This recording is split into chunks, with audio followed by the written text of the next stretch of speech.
आऊज़ुबिल्लाहिमिनश्शैतानिर्रजीम बिस्मिल्लाहिर्रहमानिर्रहीम। अस्सलाम वालेकुम। मेरी दुआ है कि अल्लाह करीम आप सबको हमेशा सुखी और आबाद रखे। हज़रत वासिफ़ अली वासिफ़ रहमतुल्लाह अलैह की किताब हर्फ़ हर्फ़ हकीकत में आज जो उन्वान हमने मुंतखब किया है उसका नाम है नसीहत। दुनिया में सबसे आसान काम नसीहत करना और सबसे मुश्किल काम नसीहत पर अमल करना है।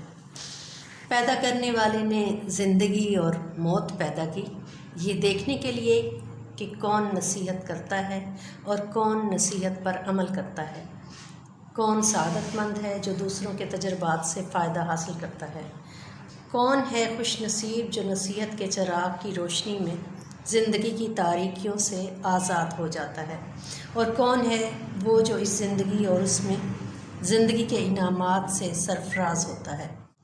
नसीहत का लफ्ज़ तिलस्माती लफ्ज़ है जो ज़िंदगी के सफ़र में किसी वक्त भी अपना जादू जगा सकता है।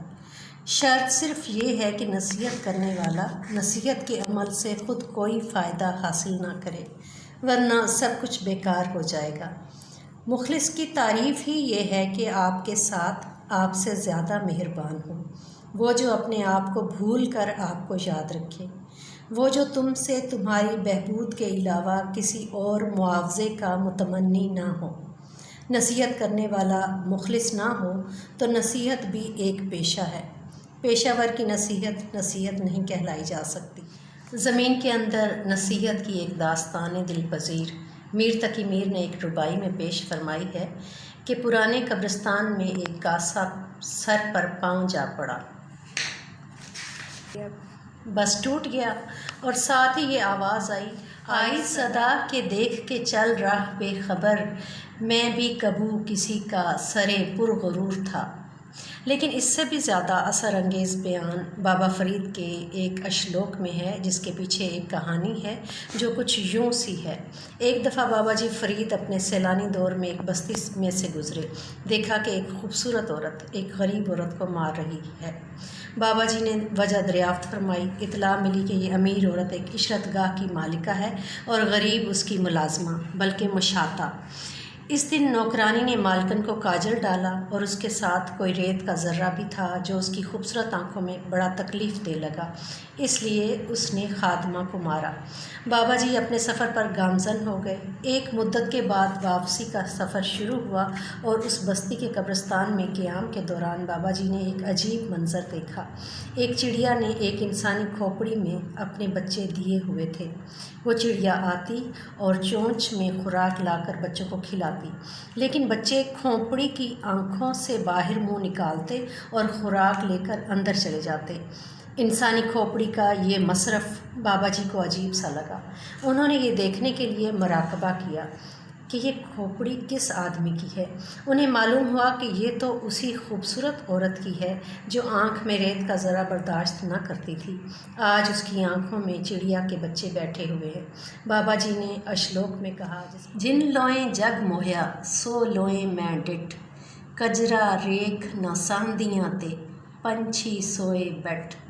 वो आँखें जग को मोहने वाली थी, आज मैंने वो आँखें देख ली। काजल में रेत का ज़रा बर्दाश्त ना हुआ, आज पंछी के बच्चे उसी आँख में बैठे हैं। सबसे मौजू नसीहत तो यही है कि नसीहत सुनने वाले में नसीहत सुनने का शौक़ हो, वरना वही कहानी है कि एक दफ़ा एक बंदर था। बंदर और बिया पास पास रहते थे, पड़ोसी थे। बिया सारा साल खूबसूरत घोंसला बनाता और सर्दी में उसमें आराम करता। बंदर तो बस बंदर ही था। एक दफ़ा क्या हुआ कि बंदर सर्दी में ठिठर रहा था और बिया अपने आशियाने में लुत्फ़अंदोज़ हो रहा था। बिया को क्या सूझी कि वो बंदर को देखकर नसीहत करने लगा।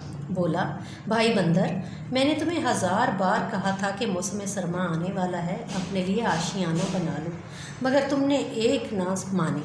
बंदर ये सुनकर नाराज़ हो गया।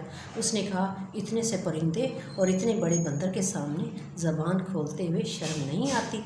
तुझे नसीहत का हक़ किसने दिया? ला मैं तुझे घोंसला बना के दिखाऊं।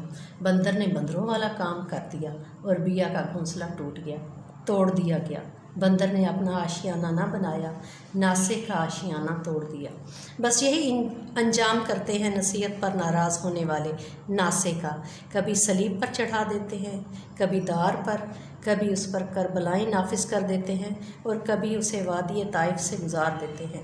کبھی کوئی صعوبت، کبھی کوئی، لیکن سلام و درود ہو نصیحت کرنے والوں پر، جن کے حوصلے بلند اور عزائم پختہ ہوتے ہیں، جو گالیاں سن کر دعائیں دیتے ہیں اور جو غافلوں سے غفلت کی چادریں اتار دیتے ہیں اور انہیں بے حسی کی نیند سے جگاتے رہتے ہیں۔